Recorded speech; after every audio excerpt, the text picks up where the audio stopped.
Welcome to NarrativeNook Audiotales, where enchanted stories come to life.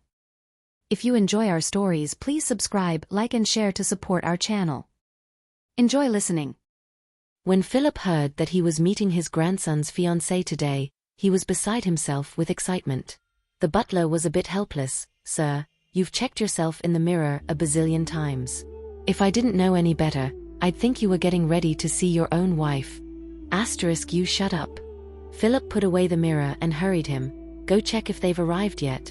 I already told Carl, they'll text me when they're on their way." Just as the butler finished speaking, his phone buzzed with a new message. It was from Carl.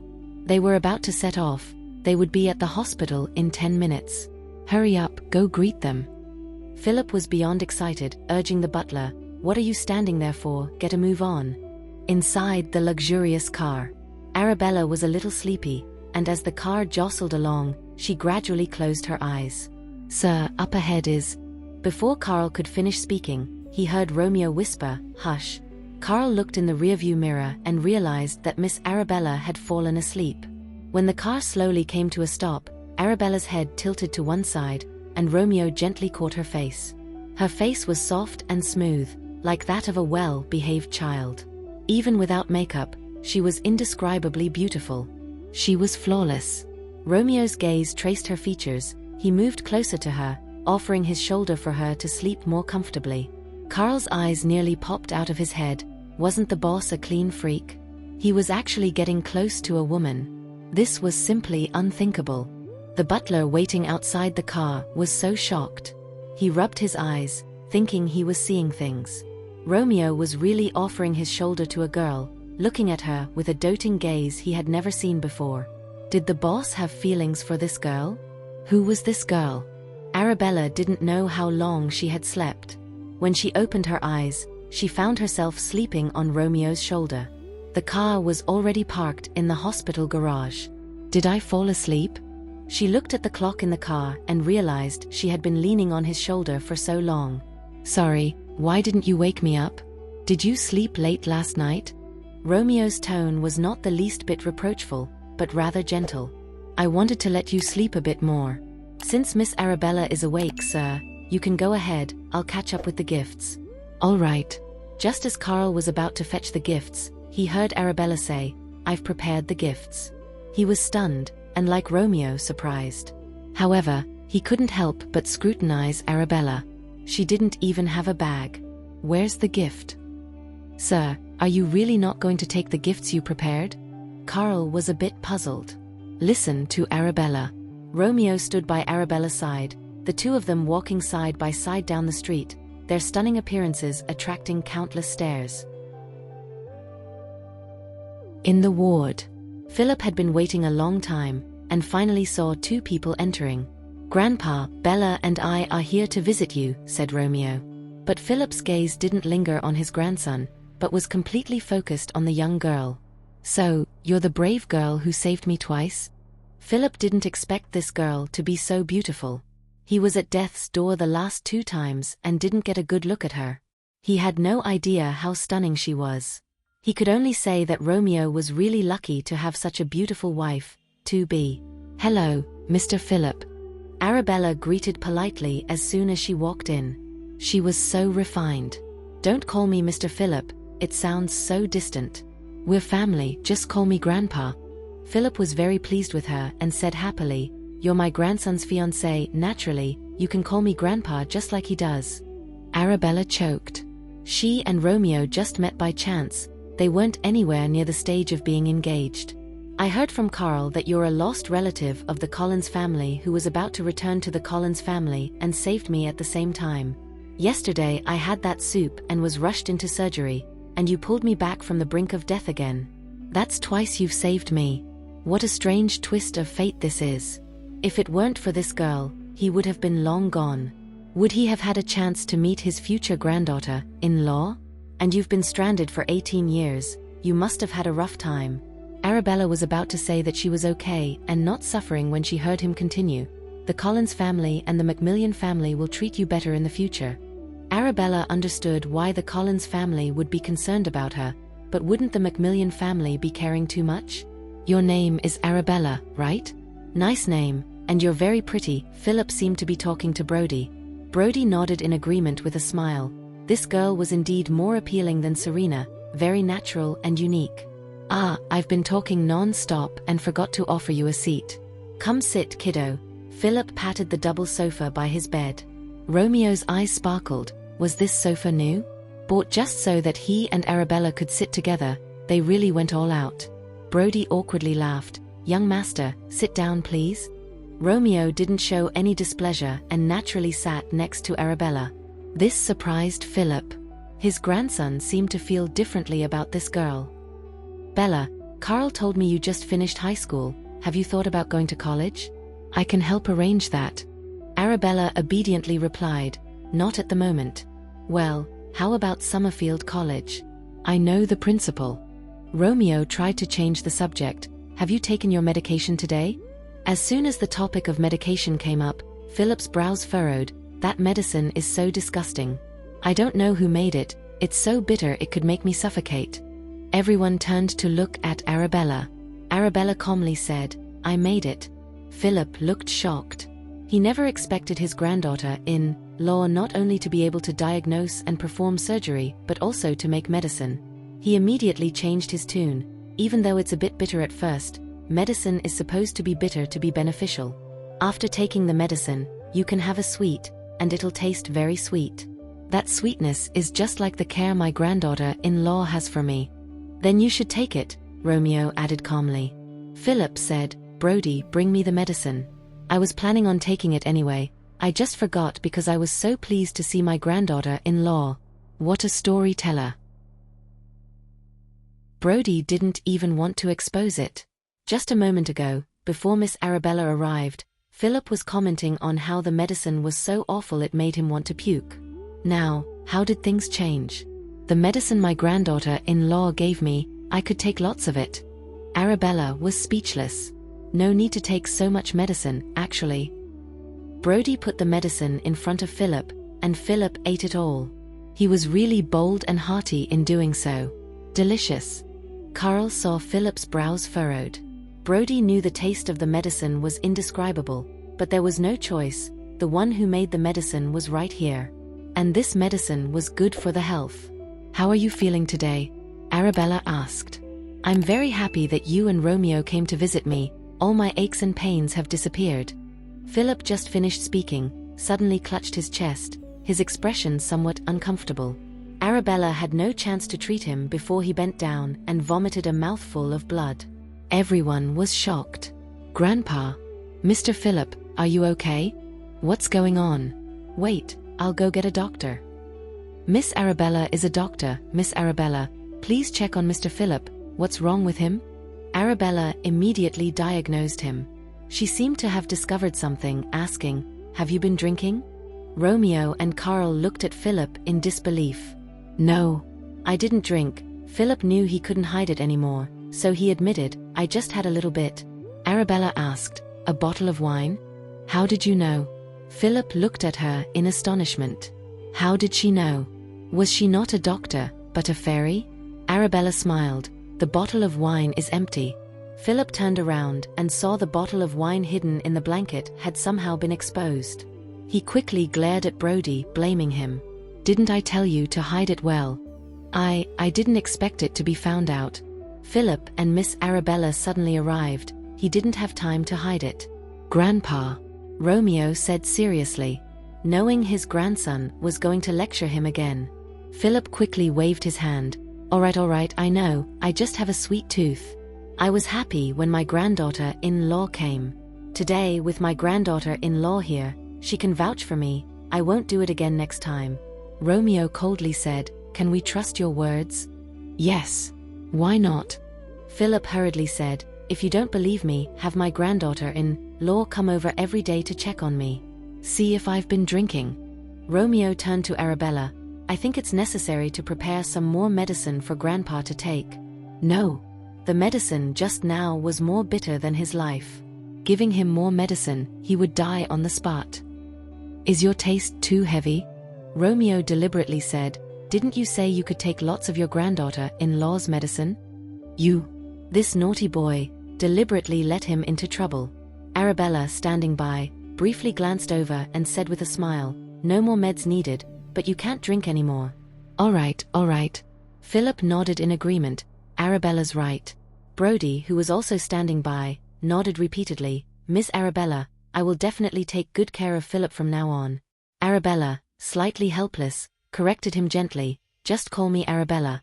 Romeo, smiling, changed the subject. "If you hadn't teamed up with Grandpa, how could he have gotten drunk? I promise I'll never make that mistake again." Right. Philip suddenly remembered something, pulled out a delicate little wooden box, opened it to reveal a gorgeous crown necklace. This was one of the favorite pieces of jewelry of Romeo's grandmother. She said that if one day Romeo brings a girl home, this must be given to her. The crown on the necklace was made up of 999 top-grade diamonds, looking extremely magnificent. Arabella knew this necklace had made headlines worldwide back in its day, because it was made of top-grade diamonds and designed by a top-notch designer. Back in that era, such a necklace cost 300 million. Now, the value of this necklace had gone up even more. "Such a precious gift, I can't accept." Arabella was refusing when she heard Philip say, "This is the greeting gift from Romeo's grandmother to her future daughter-in-law, you must accept. If she was here, she'd surely put it on you herself." Mentioning his wife, Philip suddenly seemed a bit sorrowful. Arabella noticed he looked quite sad, and couldn't help but turn to look at Romeo. Romeo explained lightly, "A few years ago, Grandma had a car accident and has been in a coma since. Though she was alive, it was no different from being dead. Couldn't move, couldn't speak, had no sense of pain. Even though they had invited many famous doctors, none could cure Grandma's condition." "Romeo, you put it on Arabella." Hearing this, Arabella felt a little moved. "All right, Philip, let's not talk about this today since Miss Arabella is here." Brody feared that the old man would be too sad and his condition would worsen. "Yes, Arabella's here, let's not talk about this." Philip managed another smile. "Come, let me put it on for you." Romeo took out the necklace and leaned closer to Arabella. Arabella could smell the faint fragrance on him. She wanted to refuse, but seeing the old man's expectant eyes and remembering his words just now, she couldn't bring herself to reject him. "You look great." Romeo looked at Arabella's face. Her features were delicate, her eyes bright, and the gorgeous crown hung on her slender white neck, as if it was tailor-made for her. "It suits you." Romeo raised his eyebrows, his eyes as gentle as water. "If only your grandma could see all this." Arabella replied, "If things remain stable, then it can be done in 3 more days. Can you come pick me up? We can go visit your grandma together." Arabella thought for a moment. "All right." Arabella felt that it was about time to pay her grandma a visit. Maybe she could lend a hand. Philip's mood brightened when he heard Arabella had agreed. They talked for a long time. Then as they were leaving, Arabella pulled a delicate little bottle out of her pocket. "Grandpa, this is for you." Philip hadn't expected a gift. He accepted it with joy and asked expectantly, "What is it?" "It's a sweet pill, take one a month, for 6 months straight. It can guarantee your health, live to 100 years old." "Haha, really? That must be expensive, huh? Bella, where did you find such a treasure?" Philip hadn't expected his granddaughter-in-law to be so thoughtful. He had everything he needed, except his health. What he wanted most now was longevity. Unexpectedly, Bella was so thoughtful, knowing what mattered to him the most. "Can I eat one now?" Philip couldn't wait. He popped open the bottle and tried to pour out one pill. He got too excited and poured out a few. Carl glanced at the design on the pills, nearly dropping his glasses in shock. Weren't these the highly sought-after time-defying potion from the auction? It was said to be a health tonic, prolonging life. Only one was auctioned every 3 to 5 months. Each one cost $500,000. The question was, how did Miss Arabella come by so many of these precious, rare things? Looking at the quantity, she'd have to have been buying them for 10 years straight. But Arabella didn't need these at her age. Why would she spend so much on something she didn't need? And keep them on her all the time? Unless she made these pills herself. So she could have as many as she wanted whenever she wanted. When he realized this possibility, Carl looked at Romeo in disbelief. Romeo also seemed to know where the pills came from, his expression deepening. It seemed that the little lady might be the famous Ms. Aurea, the medicine genius. She might have made the hot drugs at auction in the past. This also explained why she was near the church by the auction that day. Because she'd gone to the auction that day too. Thinking of this, Romeo smiled. He hadn't expected Arabella to have so many alter egos, one after another. It was a surprise. "Philip, you're in luck." Carl couldn't help but say. "It's true." Philip tasted one. "It's sweet, I'm really lucky. My granddaughter-in-law gave me so many, they're really tasty." "Bella, is it a problem if I eat a lot? Can I have one every day?" Carl, "No." Romeo, "Nope." Philip looked at them both, puzzled. "Why not?" Carl seemed to have something to say but stopped himself. Such an expensive sweet, one a day, that was quite a luxury. Romeo added, "Bella once said, you can only have one a month." "All right then." Just at that moment, Arabella's phone buzzed. It was Caden who was calling. "Sorry, I gotta take this call." Arabella got up and walked out of the ward. "Arabella, I heard you're in the hospital?" Caden's voice came through the phone. "Anything up?" replied Arabella casually. "Grace woke up for a bit today," whispered Caden, "only for a few minutes, but during those minutes she was muttering your name. She wanted to call you, but I stopped her. You know how her condition is, any excitement could cause trouble, so I had to stop her." Grace was most concerned about Arabella, and the first thing she did after waking up was to check on Arabella. Even if Arabella didn't mention what Atlee and Olga had been up to behind her back, just hearing Arabella's voice would make Grace cry. If she got too excited, she could lose her life, and all the previous treatment would be for naught. "Are you still at the hospital? Why don't you come and see her? Check out the medical report from today, too." "All right. I just finished a meeting, I'll bring the report to find you." "Okay." After hanging up, Arabella headed towards Grace's ward. Grace was still unconscious, but her hand was tightly clutching a bracelet, the first thing Arabella bought for her with her own money.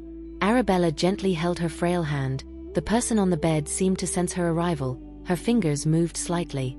Just then, the ward door was pushed open. The arriving Olga saw Arabella, first stunned, then angrily said, "What are you doing here again? Who let you in? Are you hanging around here every day, waiting for the old lady to wake up and take you back to the Murphy family? Dream on." Atlee saw Arabella, a complex look in his eyes.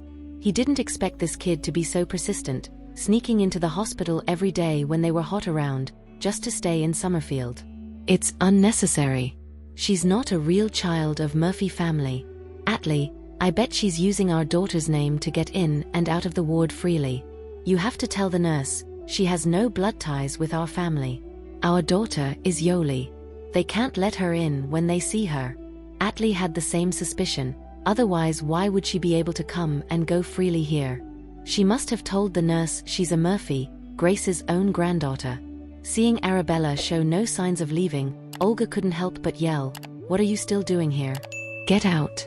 Do I have to kick you out?" "The patient needs quiet."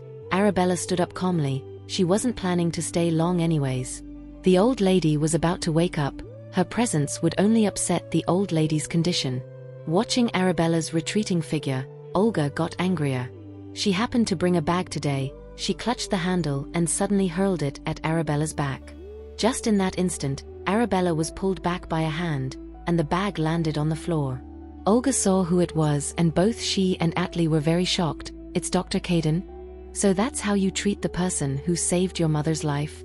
Caden's handsome face was filled with coldness, even his eyes were very icy. "Life saver." Olga and Atlee were taken aback, both turning to look at Arabella. "Her? What's so special about her? If it weren't for her, there'd probably be a lot of dead bodies in the hospital by now." Caden couldn't take the family's attitude anymore and retorted angrily, "Do you think Grace would be in this kind of ward without her? Do you think she'd get special care? Do you think she could have cheated death so many times? Her?" Olga and Atlee were at a loss. What could Arabella possibly have done? Didn't the old lady get to stay in the VIP ward because of the Panther family? What did Arabella have to do with anything? Room 306. Philip was beyond pleased, a grin plastered on his face as he lavished praise on his granddaughter-in-law. Boy, you've really hit the jackpot with this one. You better cherish her, and if you dare mistreat her, I'll be the first to object. I know, Romeo replied tersely. He wasn't much of a talker unless Arabella was involved. With such a beautiful, young, and medically knowledgeable wife, won't there be lots of men chasing after her? Philip suddenly asked Brody, "Do you think my grandson looks a bit old?" Carl almost burst out laughing. Old? Mr. Macmillan was only 22. They're a match made in heaven. But, speaking of Arabella, why hasn't she come back yet? Brody checked his watch. You don't think she's run into trouble, do you? Upon hearing this, Philip immediately said, Romeo, go check on her. As Romeo left the room, he saw a male doctor shielding Arabella, like a father protecting his child. Isn't that the doctor who helped Miss Arabella the other day? Carl, with his sharp eyes, recognized him right away. That's James Newton's grandson Caden. What's happening? Do you think Miss Arabella is in trouble? Is Dr. Caden helping her out? A feeling Romeo had never before experienced welled up inside him, a bitter, displeased feeling. It was as if the person he was supposed to protect was being protected by someone else. It seems like Dr. Caden and Miss Arabella have known each other for a while. He seems to really care about her, Carl observed, then, sensing the palpable tension emanating from Romeo, he teased, Mr. Macmillan, you're not jealous, are you? Romeo replied coldly, he's just a doctor. Mr. Macmillan, Dr. Caden and Miss Arabella are both in the medical field. They have common ground. Before Carl could finish his sentence, Romeo started walking in their direction. Didn't Mr. Macmillan say he wasn't jealous? Forget it. Arabella didn't want to waste any more time and started to leave.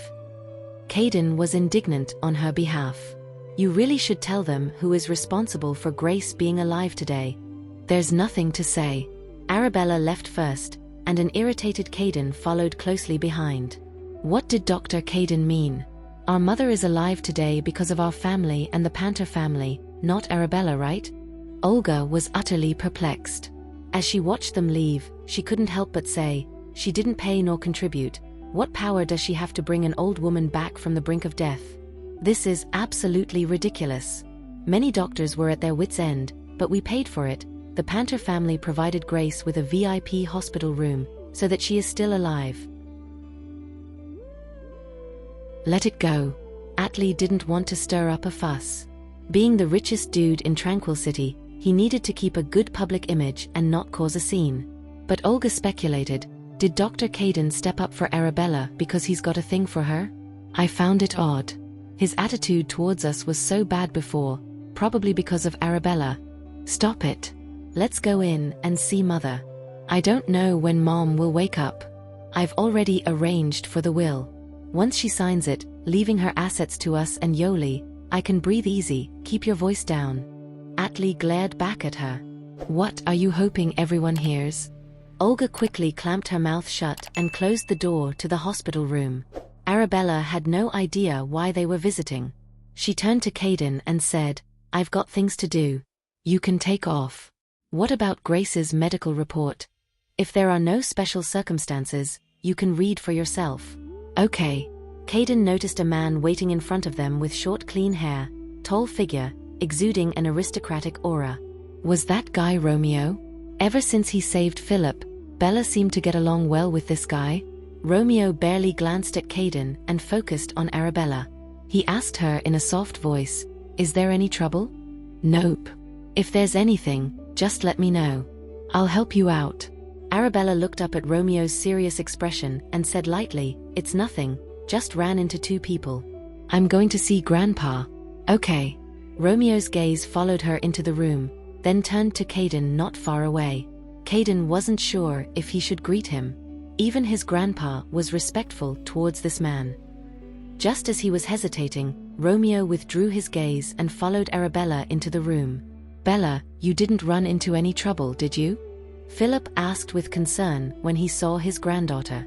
None. If there's anything, tell Romeo. He'll help you out. If you're not satisfied with his handling, you can come to me. I'll back you up. Arabella looked at him and said, "Okay." Before leaving, Philip was reluctant to let go, reminding her over and over, "Bella, don't forget our agreement. I'm getting discharged the day after tomorrow, you must come." "I will." After leaving the hospital, Arabella asked about the condition of Romeo's grandmother. She sustained a brain injury. Romeo replied solemnly, "Apart from being able to breathe and blink on her own, her other symptoms are similar to those of a vegetative state. In simple terms, she was like a living plant." Arabella understood. She recalled a similar case she treated a long time ago. The patient had turned into a vegetable due to a brain injury. Although the condition was finally controlled, it required a lot of medication. Some of the drugs were hard to find, and some even required sourcing from illegal areas beyond the border. All in all, treating such patients was a big hassle and tough task. "How about we have dinner together tonight?" Arabella checked the time, thinking that her parents were waiting for her at home. At this point, Romeo took out his phone and dialed a number. "Hello, it's me. Bella and I are having dinner out tonight." "Okay, I'll take good care of her." Hearing his brief conversation and him hanging up, Arabella thought, did he even ask for my opinion? "What do you fancy eating?" Romeo opened the car door and waited for her to get in. Arabella remained silent. "French cuisine, perhaps? Or you want to eat some other type of food?" "Whatever." Arabella strutted into the car, no longer fussing over this matter. Romeo got in the car, saw her reaching to take off that necklace, and instinctively grabbed her hand. Arabella was a bit stunned, then explained, "I feel like I shouldn't have this. No one's more deserving of it than you." Romeo looked into her eyes, speaking word by word, "I know you're young and haven't thought about marriage yet, but that's okay, no rush." Arabella just felt this precious item around her neck was too conspicuous. Everyone who knew what this necklace represented understood what it meant. This was something only the Macmillan family's daughter-in-law could wear. Seeing that she still wanted to take it off, Romeo pressed on. "Could you consider my grandpa's delicate heart and keep it on for now? He'd be heartbroken if he saw you without it when he gets discharged in a few days." Arabella was convinced by this argument. Her hand had just left the necklace when he took it. Romeo held her hand tenderly. It was so soft that he suddenly didn't want to let go. Arabella couldn't pull her hand back, so she simply said, "Let go." Romeo held her hand with no sign of letting go. Instead he calmly looked ahead. "Let me hold it for a moment." "What's with this attitude? How well do you know Caden?" Romeo suddenly asked. Carl, the driver, hadn't expected Mr. Macmillan's relationship with Miss Arabella to progress this quickly. He was so excited his hands were trembling on the wheel. If only there were some bumpy spots on the road tonight, like last time, so Miss Arabella could end up in Mr. Macmillan's arms. Arabella casually said, "We've interacted a few times." That brat didn't believe in her medical skills at first, but after she schooled him a few times, he wisely gave in. "Do you prefer those who studied medicine or those who didn't?" Arabella thought, "What?" Carl thought, "Whoa. Mr. Macmillan, you said you weren't jealous, so why would you ask that?" "What are you talking about?" Arabella didn't get his point, but seeing the concern in his eyes, she quickly understood, "Isn't someone who studied medicine better than someone who didn't? We can exchange ideas and learn from each other in our free time." Romeo instinctively squeezed her hand, sounding a bit jealous. "You guys talk about medicine all the time? Doesn't it get tiring?" "No way, we're discussing topics we're interested in. And through our exchange, we both make progress." Seeing Arabella raise an eyebrow, Romeo couldn't help but crack a small smile. He knew Arabella was teasing him. He knew she was doing it on purpose, but in his heart, it felt like knocking over a bottle of syrup, sweetness spreading everywhere. "Mr. Macmillan, we're almost at La Belle Vie," Carl announced while driving. Then he couldn't help but glance in the rear view mirror. "Miss Arabella, this is Mr. Macmillan's favorite restaurant. He's never brought any girl here before." Arabella was intrigued hearing this. "So he's taken girls to places he doesn't like?" No, that's not what I meant." Before Carl's car came to a halt, the restaurant manager spotted them. In the blink of an eye, the manager rushed out to greet them. "Mr. Macmillan, long time no see. Who might this be?" The restaurant manager took a glance at the lady beside Romeo, their hands clasped together. Surely, she must be Romeo's girlfriend. He promptly bowed politely towards her. "Miss, right this way." "I'm not his girlfriend." Seeing their hands intertwined, the manager quickly laughed it off. "No worries, you'll be soon enough. Mr. Romeo has never brought a lady here before, you're the first." "Is there any food you can't eat?" "None, but please address me as Arabella. Even if you asked me to, I wouldn't dare to call you in such an intimate way," the manager said with a laugh, then spoke into his walkie-talkie. "Hurry, clear the place. ASAP." Arabella glanced at Romeo, seemingly asking, "Is a meal this serious?" "This is our first date." Romeo led her into the restaurant, hand in hand. On the other side, Yolanda, holding onto Zachary's arm, excitedly said, "Zachary, this restaurant is so pricey, yet you brought me here." "You're so nice." Zachary looked at her tenderly. "You're my fiancé. Of course I have to treat you well." As they reached the restaurant entrance, the greeter apologized while bowing. "I'm sorry, but the restaurant has been booked for the day." "Booked?" "I wasn't informed." Zachary frowned, looking somewhat displeased. Yolanda gasped at the mention of a private event. She knew this place was costly. Even a simple fruit would cost more than 200. Even if you had the money, you couldn't necessarily get a seat. People like Zachary had to book half a month in advance. And that was only for a seat in the main hall. The top-tier private rooms were completely out of reach. Who could have booked the entire restaurant today? Too lavish. All right then. Just as Zachary was about to leave, Yolanda spotted a familiar figure heading towards the VIP elevator. "That's the elevator to the top-tier private rooms.